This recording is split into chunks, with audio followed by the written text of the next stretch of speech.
अगर मैं ट्रेनर बना हूं तो लोगों ने मुझे बनाया है। Practice, practice and practice, that is a की। डिजायर, इच्छा, आप क्या चाहते हो, आप अपने जीवन को किस तरह आगे लेके जाना चाहते हो, इसके ऊपर सब कुछ निर्भर करता है। क्यों करना है बिजनेस, क्यों सेल्स में आना जरूरी है, जरूरतों के लिए जीना है कि सपनों के लिए जीना है, सपने पूरे करने के लिए क्या क्या माध्यम है, मैं प्रैक्टिकल बातें करता हूँ। नमस्कार दोस्तों, आप सबका स्वागत है डायरेक्ट सेलिंग टुडे के नए पॉडकास्ट में। ये कहा जाता है कि ट्रेनर और कोचेस एक ऐसे ही श्रेणी के लोग हैं जिनके द्वारा ही सबका सक्सेस निर्धारित होता है। जो लोग प्रोफेशनल होते हैं वो कहते हैं कि हमें ट्रेनर और कोचेस की रिक्वायरमेंट नहीं है, हमने पढ़ लिया, हमने लिख लिया है, हमने डिग्री ले लिया, तो कोई भी प्रॉब्लम आएगा हम उसको पढ़ के सॉल्व कर लेंगे, एनालिसिस करके सॉल्व कर लेंगे। वहीं पे एक दूसरी सोच है स्पोर्ट्स पर्सन की। स्पोर्ट्स पर्सन ये कहता है कि सर मैंने आज क्रिकेट खेलना शुरू किया तो मुझे पहले बैटिंग का कोच चाहिए, फिर वो कहता है सर मैं एक फील्डिंग का कोच लूंगा। वो थोड़ा सक्सेसफुल हो जाए तो वो खाने का कोच भी रखता है, वो फिटनेस का कोच रखता है। आज हम जिनसे मिलने जा रहे हैं उन्होंने ये दोनों रोल बखूबी निभाए, ट्रेनर का और कोच का। जिनको टिप्स चाहिए थी, टेक्निक्स चाहिए थी, उन्होंने अपनी ट्रेनिंग के द्वारा उनको डिलीवर किया, और जिनको एक मेंटरशिप चाहिए थी किसी भी प्रॉब्लम से, एक लाइफ लॉन्ग सोल्यूशन से, उन्होंने उनको दिए। आइए मिलते हैं श्री राज काले जी से। Welcome sir. नमस्कार। कैसे सर? एकदम फर्स्ट क्लास सर 27 साल का सफर और मेरे ख्याल से लाखों ट्रेनिंग प्रोग्राम, ये सफर की शुरुआत कैसे हुई सर? कॉलेज करते वक्त मेरे जीवन में डायरेक्ट सेलिंग इंडस्ट्री आई, और अभी किसी कंपनी का नाम तो नहीं लूँगा, लेकिन सफ़र शुरू हुआ और एजुकेशन और डायरेक्ट सेलिंग करते करते जो बाधाएं, जो ऑब्स्टेकल्स हमारे जीवन में आए, और उन बाधाओं को जो हमने पार करके थोड़ी बहुत एक आम जनता के दृष्टिकोण से जिसे कामयाबी कहते हैं वो अचीव करने के बाद मुझे ये एहसास हुआ कि इस इंडस्ट्री के लोगों को मार्गदर्शन की ज़रूरी है, क्योंकि मुझे खुद को मार्गदर्शन की आवश्यकता थी। तो काफ़ी सारे लोगों को हमने सुना, काफ़ी सारे लोगों की किताबें हमने पढ़ी, और कुछ मॉडल्स हमने डिज़ाइन किए, और वो मॉडल मैंने मेरे टीम के लोगों को बताना चालू किया। मुझे नहीं मालूम इस पेशे को ट्रेनर कहते हैं, ये समझाने वाले को ट्रेनर बोला जाता है, ये सब मुझे नहीं मालूम था। जैसे महाराष्ट्र के एक बहुत बड़े नेता है लोकमान्य तिलक, तो लोकमान्य तिलक, ये लोकमान्य उनका नाम नहीं था, उनका नाम था बाल गंगाधर तिलक, लेकिन लोगों ने मान्य किया था कि ये हमारा लीडर है, तो लोकमान्य तिलक।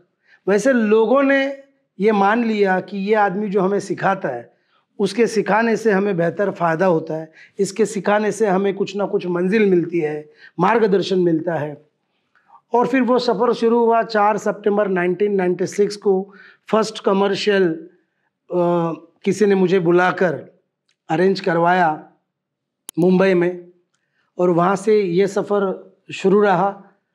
आज डायरेक्ट सेलिंग इंडस्ट्री में ऐसा कोई ब्रांड शायद नहीं है कि जहाँ पर मैं नहीं गया हूँ।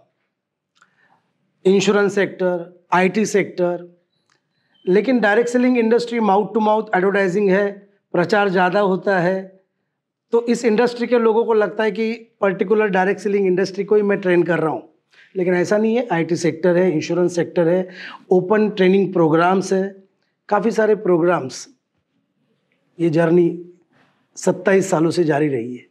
राज भाई एक चीज समझें, मैंने एक काम किया, मैंने डायरेक्ट सेलिंग की और मैं उसकी प्रॉब्लम को समझा, मैंने लोगों को समझा और मैंने उसके ट्रेनिंग प्रोग्राम बनाए। फिर वो एक पीपीटी के माध्यम से हो, चाहे एक प्लानर के माध्यम से हो, स्टेज के माध्यम से आपने डिलीवर किया।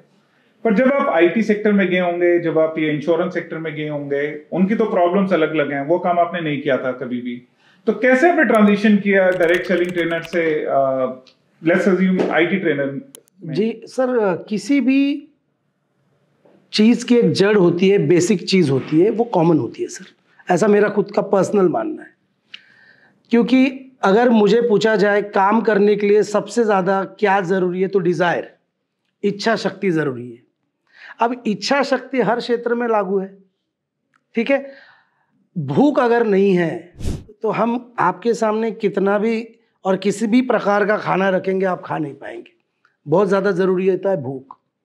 तो हर क्षेत्र में बेसिक 4-5 चीज़ें कॉमन है सर, उसको सबसे पहला हमने पकड़ा। और उसके बाद फिर काफ़ी सारे लोगों से जब 1-to-1 किए, देखिए क्या होता है, ट्रेनिंग एक ऐसा बिजनेस है, लोग ही, पब्लिक ही हमें सिखाती है कि क्या बोलना चाहिए, क्या नहीं बोलना चाहिए, क्योंकि हर आंसर हमें लोगों के साथ कम्युनिकेशन करने से ही मिलता है। ये मेरा पर्सनल मानना है। तो आईटी के लोग रहे, भले उनका काम अलग होगा, थोड़ी सी कार्य प्रणाली उनकी अलग होगी, लेकिन बेसिक हर जगह प्रॉब्लम सेम है सर। एक बात आपके बारे में सुनने को मिलता है कि ट्रेनिंग जनरली लोग करते हैं तो उससे पहले जो उसकी स्टडी चाहिए बनाने के लिए, जैसे किसी ग्रुप के अंदर कॉन्फ्लिक्ट हो सकता है, आपसी लड़ाई है जिसको सॉल्व करना है, या हो सकता है कि कुछ ऐसे सेट ऑफ लोग हैं जिनको मोटिवेट करना है, डायरेक्शन देना है, या कुछ लोगों को आपको टीम बिल्डिंग सिखानी है, तो आपके बारे में कहा जाता है कि आप पहले बहुत रिसर्च करते हैं उसके बारे में। आपने रिसर्च किया, आपने ट्रेनिंग डिलीवर की, उसके बाद का स्टेप कैसे मेजर करते हैं कि कितना सक्सेसफुल रहा ट्रेनिंग प्रोग्राम, या उसका ऑब्जेक्टिव पूरा हुआ कि नहीं हुआ, वो कैसे आप करते हैं? हम एक फॉलोअप सिस्टम रखते हैं सर। एक आध कोई कंपनी का एक पेपटॉक है तो वहाँ पे पेपटॉक ख़त्म, हमारा काम ख़त्म। लेकिन मोस्ट प्रोबेबली हमारी एक टीम है, बेसिकली मैं खुद भी फॉलोअप करता हूँ कि एग्जैक्टली क्या प्रॉब्लम है। फॉलोअप दोनों को होता है, कंपनी के चेयरपर्सन को भी फॉलोअप देते हैं हम लोग, और नीचे ग्राउंड वर्क जो फील्ड वर्कर है उनके भी साथ हम लोग कम्युनिकेट करते हैं। कभी कभार मैंने कई इस इंडस्ट्री में देखा कि डायरेक्ट सेलर लोगों को ट्रेन करने के लिए कंपनी के मालिक हमें अपॉइंट करते हैं, बुलाते हैं, ये प्रॉब्लम है, ये प्रॉब्लम है, और सर आप इन हमारे बंदों को ट्रेन करिए, मोटिवेट करिए, एजुकेटेड करिए, कुछ प्लान दीजिए। लेकिन कभी कभार मैनेजमेंट खुद ये नहीं मानती कि हमारे में भी कुछ फॉल्ट हो सकते हैं, तो ये भी हमें उनको बताना पड़ता है सर कि यहाँ पर आपका गलत हो रहा है। तो काफ़ी सारे प्रोग्राम्स मिलते भी है और काफ़ी सारे क्लाइंट हमें टूटते भी है, क्योंकि किसी को आईना जब हम दिखाते हैं तो चंद लोग पॉजिटिव लेते हैं, चंद लोग निगेटिव लेते हैं। नहीं, आपने बिल्कुल ठीक कहा। अगर किसी भी मिशन को सक्सेसफुल करना है तो सबको इक्वल पार्टिसिपेट करना होगा, और जनरली ट्रेनिंग तो लिटरली देखे तो 20% पार्ट है पूरे सिस्टम का। फिर आपकी मैनेजमेंट है, डायरेक्ट चैनल है, प्रोडक्ट्स हैं, ये सब चीजें मैटर करती हैं। और आई एम श्योर जब आप बड़े आईटी फर्म्स में जाते होंगे या बड़े इंश्योरेंस फर्म में जाते होंगे, वहां तो और बड़े इश्यूज हैं जिनको हम हैंडल करते हैं। आप ऐसा कुछ भी करते हैं कि लोग आपको कहें कि सर मुझे 6 महीने आप लाइफ कोच दीजिए, आप मुझे बताइए कि मुझे रोज क्या करना है, हर महीने क्या करना है बेटर कम्युनिकेटर बनने के लिए या पर्सनालिटी डेवलपमेंट के लिए, कुछ ऐसा कोर्स भी आप डेवलप करते हैं? सर नहीं, मैं किसी भी प्रकार का कोई भी कोर्स प्रमोट नहीं करता। मैंने कहा ना कि अगर मैं ट्रेनर बना हूं तो लोगों ने मुझे बनाया है। Practice practice and practice, that is a की। आज राहुल सुदान जी कोई डिग्री या किसी कॉलेज में पढ़ाई लिखाई करने के बाद इस मकाम तक नहीं आए, ना राजकाल आया है। मेरा पर्सनली ये बिलीफ है कि कोई कोर्स नहीं होता। हाँ, आपको कोई पेप टॉक्स, कोई मोटिवेशन, कोई प्लानिंग हेल्प कर सकता है, लेकिन अंदर से once again I am repeating, desire, इच्छा, आप क्या चाहते हो, आप अपने जीवन को किस तरह आगे लेके जाना चाहते हो, इसके ऊपर सब कुछ निर्भर करता है। तो मेरा कोई कोर्स नहीं है सर। मैं लीडरशिप डेवलपमेंट प्रोग्राम लेता हूँ, 2 रातें 3 दिन का है, जिसमें क्यों करना है बिजनेस, क्यों सेल्स में आना ज़रूरी है, ज़रूरतों के लिए जीना है कि सपनों के लिए जीना है, सपने पूरे करने के लिए क्या क्या माध्यम है, मैं प्रैक्टिकल बातें करता हूँ। और सेल्स हर किसी को संभव है, लेकिन सेल्स लोग पसंद नहीं करते सर। लोगों को ये जो पारंपरिक ट्रेडिशनल जो एजुकेशन है, जो ब्रिटिश लोगों ने डिज़ाइन किया था, और ब्रिटिश लोगों ने 1813 में इंडियन ब्रिटिश एजुकेशन सिस्टम, उन्होंने नारा लगाया था कि जो पढ़ाई लिखाई करेगा उनको हम एम्प्लॉयमेंट देंगे, और उन्होंने उस नारे पे इतना काम किया कि आज भी हम भी अपने बच्चों को यही सिखाते हैं कि पढ़ाई लिखाई करो, आगे बढ़ोगे। और जो ज़्यादा पढ़ता है सर, वो बैंक में किसी औरों के नोट गिनता है, एंट्री करता है, और कोई जाहिल आता है थैली लेकर, एक बैग लेकर, और पैसे गिनने देता है, हाथ में उसके सिगरेट होता है और बोलता है गिनो, और वो मामूली धंधा करता है। तो आपको ये नहीं बोलूँगा कि वो जाहिल आदमी ने काम नहीं किया है, वो जाहिल आदमी ने पढ़ाई नहीं की है, वो जाहिल आदमी ने भी पढ़ाई की है, लेकिन उस पढ़ाई को मैं बोलता हूँ डीडी, यानी कि दुनियादारी। उसने बहुत ज़्यादा दुनियादारी की है, और इन्होंने सिर्फ किताबी ज्ञान पढ़ा है सर। तो practical is most important thing. So मान लेते हैं कि जो भी ट्रेनिंग प्रोग्राम आपका खत्म होता है तो उसके बाद की जो उसका फीडबैक सेशन है वो खुद आप पर्सनली मॉनिटर करते हैं कि क्या रिस्पांस रहा जी, ताकि आगे की ट्रेनिंग्स को और बेहतर बनाया जा सके। जी बिल्कुल, मैं टेस्टिमोनियल लेता हूँ। सेकंड चीज़, गूगल के ऊपर रिव्यू में कमेंट करने के लिए बोलता हूँ। ओके राज भाई, एक चीज आपसे पूछनी है। कोई आके आपको कहता है कि मैंने ट्रेनर बनना है, तो आपको कोई ऐसा कोर्स भी होता है जिसमें आप किसी को ट्रेनर बनना सिखाते हैं? भाई आपको लोग फॉलो करते होंगे तो कहते होंगे सर हमें आप जैसे ट्रेनर बनना है। तो मैं उनको एक ही बात बोलता हूँ, ऐसा कोई कोर्स नहीं है भाई। काफ़ी सारे लोग करते होंगे, लेकिन मैं पर्टिकुलर मैं नहीं मानता कि ऐसा कोई कोर्स है सर। वो लगन, इच्छा, पसंद, इसके ऊपर डिपेंड है। और ultimate, again I am repeating, practical work. Sir कितना भी कोर्स में पढ़ाऊँ, राइट हैंड यू हिलाओ और लेफ्ट हैंड यू हिलाओ, दोनों पाँव आगे पीछे करो और फिर पानी में उतरो, तैरना आ गया। सर जब वो पानी में उतरेगा और पानी जब नाक में और कहाँ कहाँ जाएगा, तब उसको पता चलेगा कि किताबों से सब कुछ संभव नहीं है सर। तो मैं नहीं मानता। मेरे पास काफ़ी लोग आते हैं कि मुझे ट्रेनर बनना है सर, और मैं अगर बोलूँ कि 5 लाख रुपया फीस है तो वो देने को भी रेडी होते हैं। लेकिन मैं जानता हूँ कि इनबॉर्न क्वालिटीज़ भी बहुत ज़्यादा ज़रूरी है, उसकी पसंद भी बहुत ज़्यादा ज़रूरी है। आखिर ट्रेनर बनना यानी एक्सपीरियंस शेयर करना। राज भाई का एक बड़ा अच्छा शब्द है कि एक्सपीरियंस होना चाहिए, और एक वो चीज वो कहते हैं कि प्रैक्टिस प्रैक्टिस प्रैक्टिस, यानी कि अगर आप ट्रेनर बनना चाहते हैं तो भी आपको अपना एक्सपीरियंस शेयर करने की कैपेसिटी होनी चाहिए, और शायद मोस्ट इंपॉर्टेंटली अपनी खुद की स्टोरी लिखने की क्षमता होनी चाहिए। अगर आप खुद की स्टोरी बनाएंगे तो उसको लोगों को शेयर करना आसान रहेगा, बेटर रहेगा रांची के हिसाब से।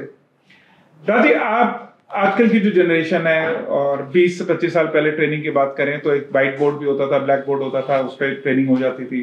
फिर फ्लिपचार्ट का जमाना आया, फिर किसी ने एलसीडी प्रोजेक्टर शुरू किए, वो स्लाइड्स चेंज होती थी। फिर एक टाइम आया जब पावर पॉइंट प्रेजेंटेशन सबके लिए एक बड़ी बात थी, जब विंडोज 97 उतरा और 1.2 MB की फ्लॉपी यूज करते थे हम सारे के सारे। अब टाइम बदल गया है। अब तो आज की डेट में आप ऑनलाइन सेशंस होते हैं, ट्रेनिंग होते हैं, फनल क्रिएट होते हैं, बहुत टाइम बदल गया है। ये कहें कि ज्ञान का अंबार है पर अब्जॉर्प्शन नहीं है। मिल सब जगह रहा है पर आप ले कह रहे हैं नहीं है। आज के दौर में जब ज्ञान इतना ज्यादा बट रहा है, आप कैसे क्लाइंट की जो रिक्वायरमेंट है, मान लेते हैं उसकी रिक्वायरमेंट है कि मेरी टीम को मोटिवेट करना है। अब जो बंदा मोटिवेट क्या, वो तो रोज इंस्टाग्राम में मोटिवेट हो रहा है, तो अभी कैसे हैंडल करते हैं ये? आजकल लोगों का, यूथ का, जनरेशन का पेशेंस लेवल 12 सेकंड के नीचे आ गया है सर। मैक्सिमम 90 सेकंड का रील होता है, और 12 सेकंड में अगर उसका दिल नहीं बहला, उसके दिल को नहीं अच्छा लगा, उसको ट्रिगर नहीं हुआ, तो वो रील को चेंज कर देते हैं, which is very very dangerous. Education is a journey not destination. एक सफ़र है सर। मैंने जो 1996 को जो पढ़ा वो आज अलग है सर। आज मुझे अलग कुछ काम करना पड़ रहा है, आज मुझे कुछ अलग सिखाना पड़ रहा है, आज मेरी जर्नी कुछ अलग है, आज मुझे खुद को नया सीखना पड़ रहा है। तो मैं ये बोलूँगा this is a journey not destination. और यूथ 100% डिपेंड हो गया है सर मोबाइल पे। हाउ टू क्रिएट कस्टमर, ठीक है। आज मैं पॉडकास्ट पे आ रहा हूँ सर, अगर मैं लाइव शो रखूँगा, आज भी भगवान की दया से 1000-1200 लोग इकट्ठा हो जाते हैं मुंबई में, और 500 रुपीज़ टिकट रखता हूँ, क्योंकि मेरा मानना है एजुकेशन सस्ता होना चाहिए, क्योंकि ज़्यादा से ज़्यादा लोग लें। मुझे 5000 नहीं लेने, मुझे 50,000 नहीं लेने, मुझे 5 लाख नहीं लेने, मुझे 500 रुपया ही लेना है। और 500 में क्या उसको बेस्ट हम दे सकते हैं, वो हमें करना है। तो ये यूथ का जो पेशेंस लेवल है वो बहुत डेंजर है। और AI, आर्टिफिशियल इंटेलिजेंस, सर मुझे पूछेंगे तो ये वर्ल्ड वाइड कल को छत्रपति शिवाजी महाराज, महात्मा गांधी जी, या और भी हमारे जितने भी लोग हैं, वो इतिहास बच्चे वही पढ़ेंगे जो AI बताएगा, और AI में जो फीड होगा वही बताया जाएगा। तो ये वर्ल्ड वाइड, ये किताबें वगैरह, या फिर ये वर्ल्ड वाइड गेम है सर। तो मैं वापस एक बार ये मेरा पर्सनल मानना है। नहीं, आप बिल्कुल ठीक कह रहे हैं। आपका तो एक बड़ा अच्छा वो मैंने किसी ट्रेनिंग प्रोग्राम में देखा था कि गुलाब जामुन आप जैसे मर्जी बना लीजिए और शायद अच्छे से ज्यादा सुंदर बन सकता है। सर 3D मेटा ऐसा लगेगा सामने गुलाब जामुन रखा है, ना आपकी भूख जाएगी ना आपको टेस्ट आएगा। आज की दुनिया में राज भाई, आप किसी को बैलेंस करना हो ऑनलाइन ऑफलाइन, कैसे करेंगे वो आप? मैं बोलता हूँ सर 80% ऑफलाइन, 20% ऑनलाइन। देखिए ऑनलाइन अचार के जैसा होना चाहिए, ओनली फॉर टेस्ट। ओके। खाने में अचार कितना होता है? इतना होता है क्या? इतना होता है, बात सही है। इतना टेस्ट के लिए सर। ऐसा मेरा खुद का पर्सनल बिलीफ है। नहीं तो आगे आगे जाके सर ये मेहनत करना और सब दिमाग से काम करेंगे तो ये मेहनत कौन करेगा? अच्छा, मेहनत को कोई पर्याय भी नहीं है, बराबर है, बात तो सही है। मेहनत करनी ज़रूरी है। देखिए प्रैक्टिकल बातें करो सर। इनफैक्ट मुझे लगता है कि आपकी शायद किसी ट्रेनिंग या किसी वीडियो की बात थी कि अगर मैंने किसी को ऑनलाइन सेल सिखाई तो वो क्या आगे, अगर वो फिर वो ऑफलाइन कैसे करेगा? सर आजकल क्या हो गया है, online how to create customer, ठीक है सर, उसको ऐसा लगता है घर पे बैठे बैठे कस्टमर आएगा। फेसबुक, तो कई मायने में मैं फेसबुक को फेकबुक भी बोलता हूँ। काफ़ी सारे लोग ऐसे फोटो अपलोड करते हैं जैसे काम धंधा इन्हीं को है। हम लोग कोई काम ही नहीं कर रहे।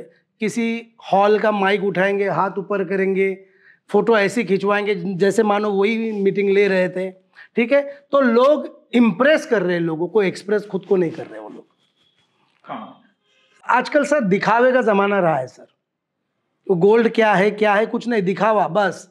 मैं काम कर रहा हूँ ये दिखाना चाहते हैं, वो महसूस नहीं करना चाहते कि काम का फल क्या होता है।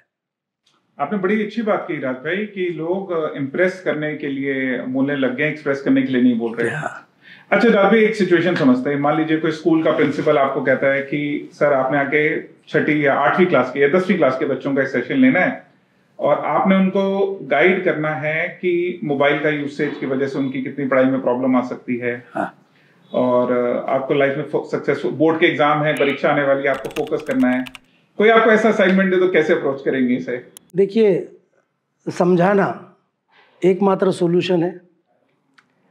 और ज़्यादातर कोई भी यूथ का बच्चा तभी समझता है जब उसको नुकसान होता है, तकलीफ होती है।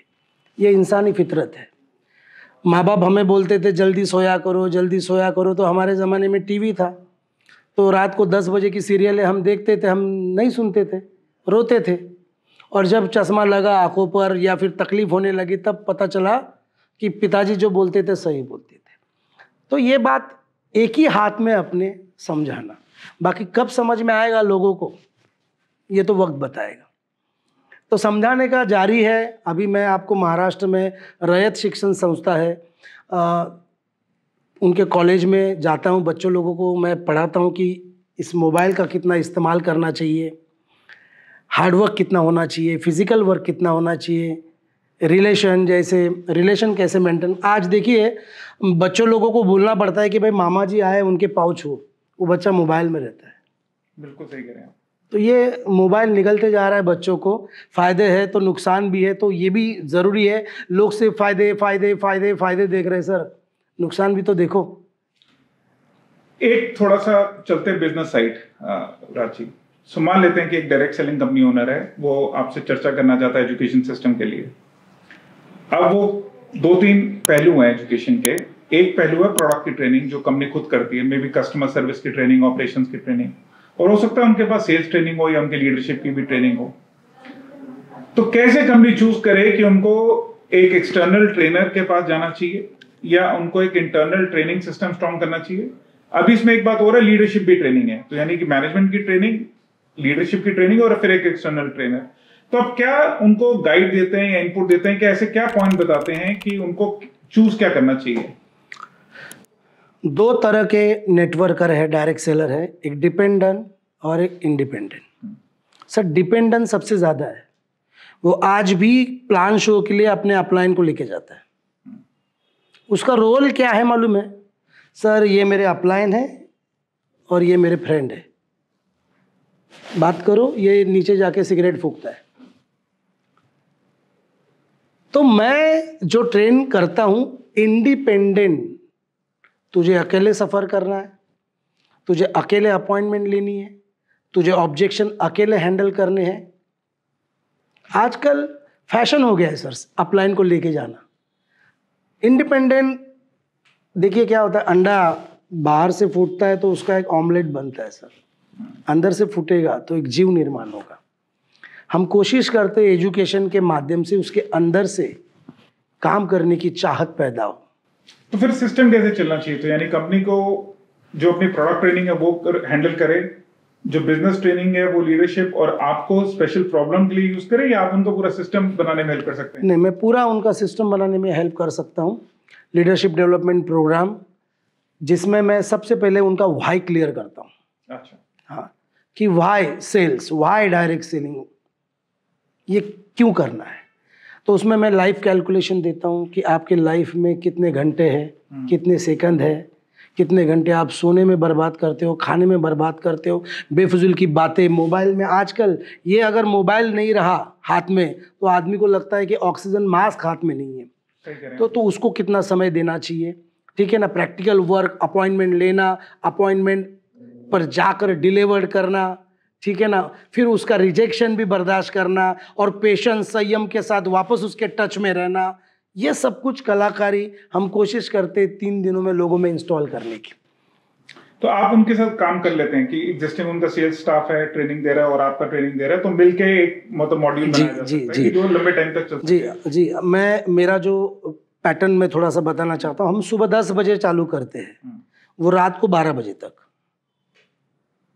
जिसमें एक लंच ब्रेक, शाम का टी स्नैक्स एंड रात का डिनर, ठीक है। डिनर के बाद भी 12-1 बज जाता है हमारा। हाँ, और कोई ऐसा एक शख्स नहीं मिलता जो बोलता है कि मैं बोर हो रहा हूँ। ट्रेनिंग में कहीं ना कहीं एंटरटेनिंग भी होना ज़रूरी है, क्योंकि आजकल का वो रिक्वायरमेंट है। और दूसरे दिन हम सुबह 7:30 बजे चालू करते हैं, वो 12-1 बज जाता है। और तीसरे दिन हम 7:30 बजे चालू करते हैं सुबह, शाम के 7:30।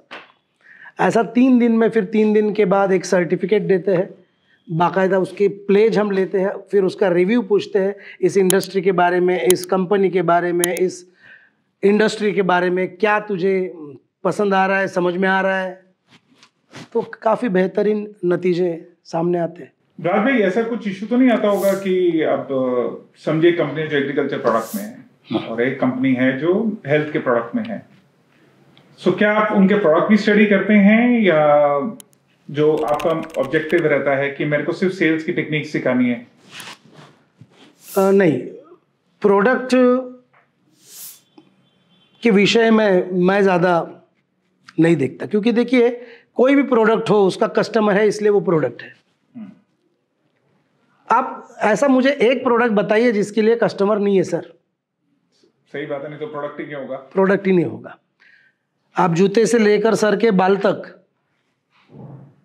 बिक रहा है, इसलिए मैन्युफैक्चरिंग हो रहा है, तो that is not my subject. हाँ, माय सब्जेक्ट सेल्स। अभी सर पॉइजन बिक रहा है, ठीक है ना। अब किसमें पॉइजन है किसमें नहीं है वो सर मेरा काम नहीं है। मुझे इतना ही मालूम है गवर्नमेंट के नॉर्म्स के हिसाब से इसको रजिस्ट्रेशन मिला है, कायदे कानून से ये चल रहा है, then I am with that person, मैं उसके साथ हूँ। यानी कि एक चीज जो आपके बारे में सुनी थी वो बिल्कुल ठीक है कि आप बिल्कुल फोकस ही रिजल्ट पे रहते हैं और फोकस बातें ही करते हैं। आप ग्लोबल ट्रेनिंग करने का कभी मौका मिला राज जी? मैं दुबई में काफ़ी प्रोग्राम्स ले चुका हूँ, और थाईलैंड, मलेशिया, सिंगापुर इत्यादि देशों में भी मेरे प्रोग्राम्स रेगुलरली होते रहते हैं। अभी मार्केट इतना बड़ा है कि परसेंटेज भी निकालना मुश्किल है सर, क्योंकि देखिए सबसे पहली बात, ट्रेनिंग की ज़रूरत किसी को नहीं है। स्वयं घोषित सब लोग ट्रेनर हैं, स्वयं घोषित। उनके अपने खुद के एक्सपेरिमेंट है, उनके अपने खुद के कुछ ना कुछ नियम है। एक एग्जांपल हमेशा बताता हूँ कि एक कॉकरोच को एक आदमी ने पकड़ा, ठीक है, छोड़ा, वो कॉकरोच टेबल पे भागा, उसने दोबारा पकड़ा, 2 पाँव काट डाले। अब बचे 4 पाँव, ये बोल रहा है कम ऑन मूव मूव। वो बेचारा डर के मारे 4 पाँव पे भी चल गया। वापस पकड़ा, 2 पाँव काट डाले, रखा, कम ऑन मूव मूव। वो डर डर के थोड़ा सा 2 पाँव पे भी चल गया, फिर बचे कुचे 2 पाँव भी उसने काट। अब ये चिल्ला रहा है कम ऑन, लेकिन वो कॉकरोच हिल नहीं रहा। इसने बोर्ड के ऊपर एक्सपेरिमेंट लिख दिया कि कॉकरोच के 6 पाँव काटने के बाद कॉकरोच को सुनाई नहीं देता।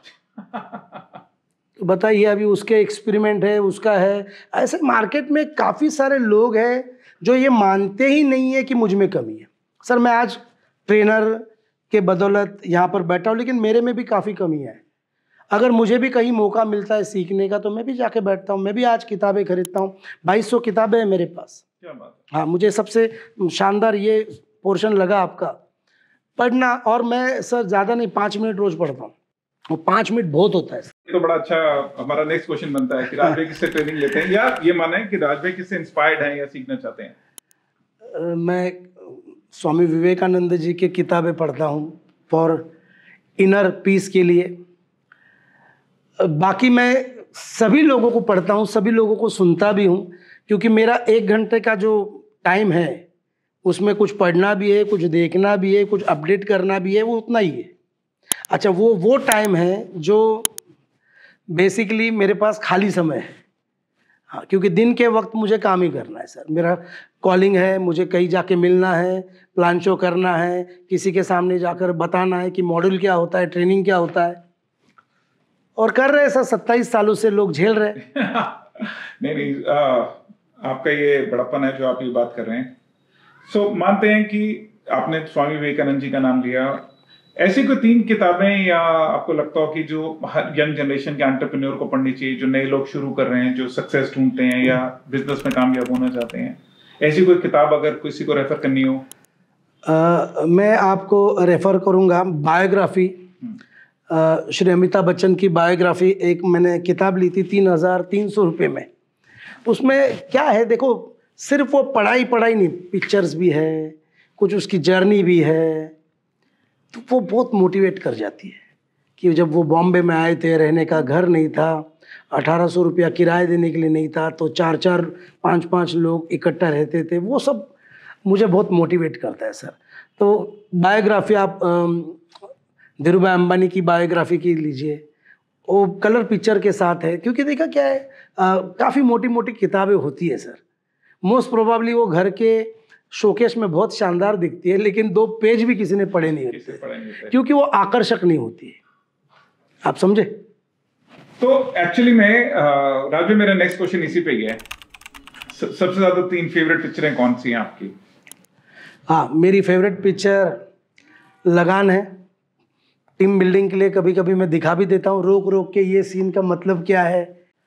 तो लगान मेरी एक फेवरेट फिल्म है। बाद में जो जीता वो सिकंदर, मेरी आमिर खान की, जिसमें आदमी जब सीरियस हो जाता है कुछ भी कर सकता है, कुछ भी कर सकता है। एक शानदार मैसेज, एक लड़का दिखाया था जो नॉन सीरियस, और फिर वो दिल से जब लग जाता है तो वो एक मूवी मुझे काफ़ी मोटिवेट करती है।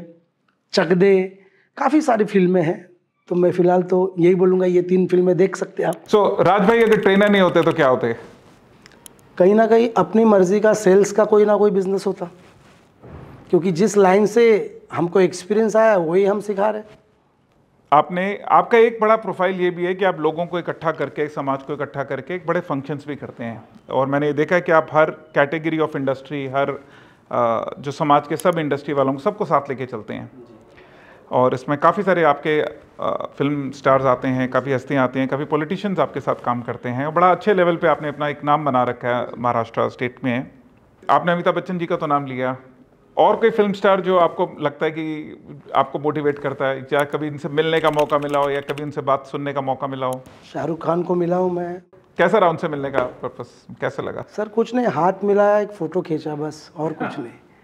मेरे से बात करने के लिए उनके पास टाइम नहीं है, और मेरे पास टाइम रह के भी कुछ फ़ायदा नहीं है, लेकिन एक वाइब्रेशन होता है।